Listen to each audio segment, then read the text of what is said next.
Joining me now is Georgia Republican Congressman Richard McCormick, who sits on the House Foreign Affairs Committee and is also a physician. Congressman, happy Easter. Thanks for joining us. Happy Easter. Thanks. Good to be with you. Great to have you. President Trump said he would end this war even before officials taking office, but is now threatening to abandon his ceasefire efforts in Ukraine. I remember on the campaign trail, he said, I can get this over in 24 hours. But how do you think these latest developments over the Easter weekend impacts the United States' involvement in this war? Well, that's yet to be seen. I mean, Congress has been overall very supportive of Ukraine in these efforts. We see them as a strategically important area. The world is top 5 in natural resources, has a ton of uranium, cobalt, titanium, steel. We don't want to have Russia advance on NATO areas. We certainly don't want to see Russia become more powerful, control a significant portion of Europe's grain that they would sell to grain-poor nations such as Iran, China, North Korea, enemies of us. I would sure hate to see it fall into their hands. Absolutely. Secretary of State Marco Rubio is calling a New York Times report this morning that there could be some shakeups within the State Department. He's calling it fake news. Now, the report alleges that there could be potential restructuring, and that includes stopping all of the department's operations in Africa. What do you make of this report, sir, and the response of what do you think is going on?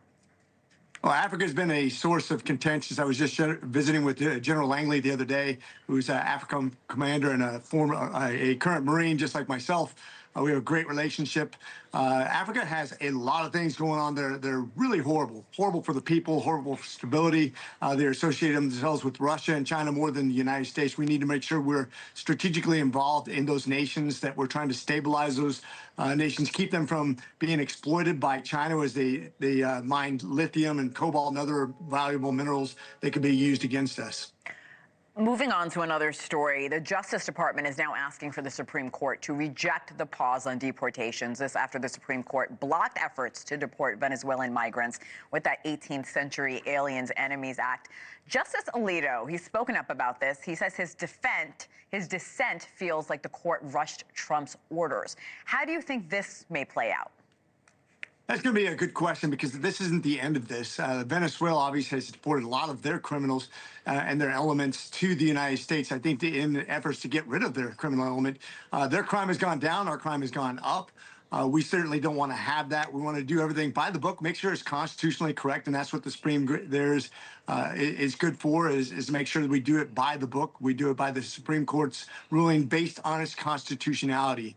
But meanwhile, we have to protect our great nation, and if we have to jail them here until we can get them deported, I guess that's what we'll do. But this is going to play itself out in court. I think we have a long ways to go. Yeah, I'm with you, and I have no doubt this is going to pick up tomorrow morning.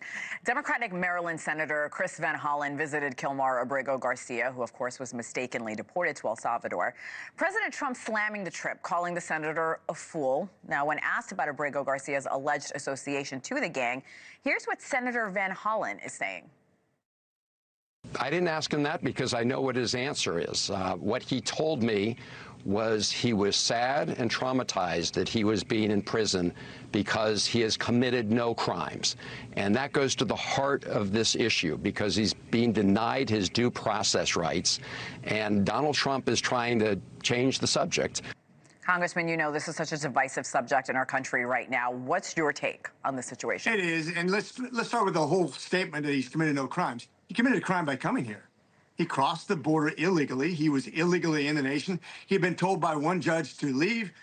He appealed that. He lost that also. He was supposed to be deported, maybe not to El Salvador, but he is supposed to be deported. He's not supposed to be in the United States. He had broken the law to be here.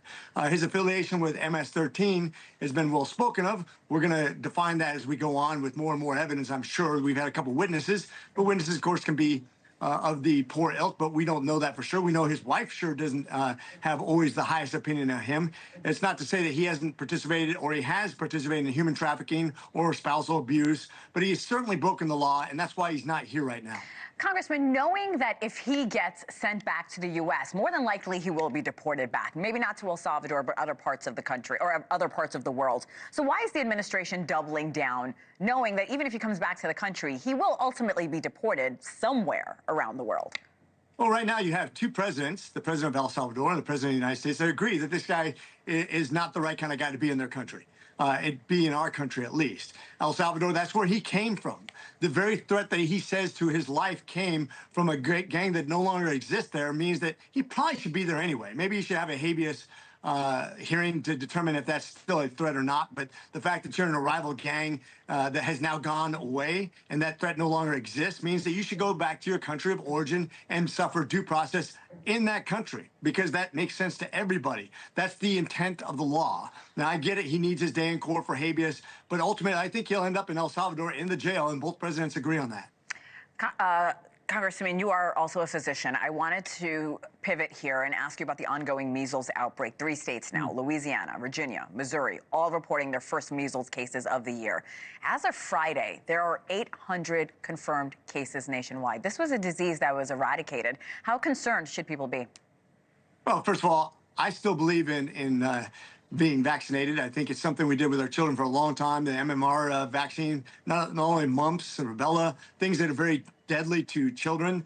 Now, I don't think that we've done a very good job of regulating vaccinations and have too many, quite frankly. And I think that's where the concerns over autism and other things can be associated with that. But I think that people should get immunizations. The fact that we've had so many people come across the border, 10 million plus, who have not been vetted for diseases, is one of the reasons that we have an outburst of this. Don't forget the other diseases that are out there that are very deadly, like tuberculosis. That's a problem all over, the most deadly disease in the world, which is now coming back in the United States too. We're not vetting these people. We used to do a very good job of that. We haven't done that in a very long time. Georgia Congressman Richard McCormick, happy Easter to you and your family again, sir. Hope you enjoy the day. Thank you, too. Blessings to all. Semper Fidelis. Thank you.